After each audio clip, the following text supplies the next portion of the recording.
अस्सलामुअलैकुम वरहमतुल्लाहि वबरकातुहू। क्या हाल है मेरे? ठीक है, खैरियत से हैं? दुआ है कि अल्लाह ताला सबको अपनी हिफ्ज़-ओ-मान में रखे। तो ये देखें जी, माशाल्लाह, जब आप शादी में खाने का टाइम अभी बाकी है और मेहमान जल्दी आ जाएं तो फिर मेज़बान को कुछ ऐसा तरीका करना पड़ता है ताकि फिर जो है ना,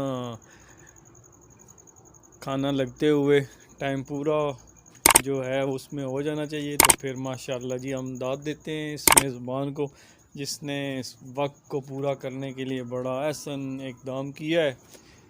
तो देखें माशाल्लाह, जब तक खाना लगता है तब तक तो मेरे ख्याल से ये 5 मिनट का काम जो है ना वो 1.5 घंटे में ही होगा।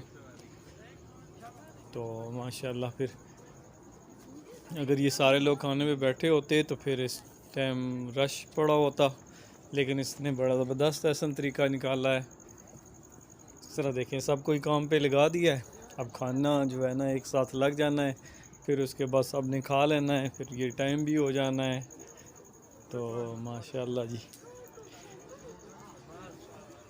हमें तो भाई के काम पे बड़ा मज़ा आया और आप भी देखें जी माशाल्लाह। इसलिए शादियों को जो है ना अक्सर लोग टाइम पे ही आते हैं, उनको पता है पहले चले गए तो फिर इस तरह बैठना पड़ता है, लेकिन भाई साहब ने बैठने नहीं दिया, सबको काम पे लगाया हुआ है। तो माशाल्लाह जी, देखें हमारे भाई का शौक़।